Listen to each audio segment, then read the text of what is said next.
Yan. Dito tayo nagluto sa labas ng bahay dahil ang ating ulam ay kalabaw. Yan na, tol. Tutoy, yung favorite mo is dito sa Mindoro, sinampalukang kalabaw. Yan, ma-favorite mo yan. Itong malakasan to, pandigmaan to. Tapos yung ating ingredients, yan o. Pechay. Tapos yung patani, tsaka yung sitaw at gabi. Siyempre di mawawala yung paminta tsaka yung pampaasim natin. Ayan o, sinampalo ang kalabaw dito sa Oriental Mindoro. Ayan o. Yummy. Ayan o. Lambot nito. 4 na oras ng pinakukuluan to. Ayan o. Tikman natin sa bawo.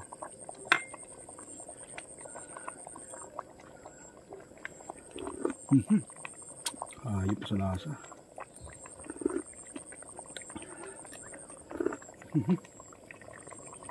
Talaga mapapawaw ko eh.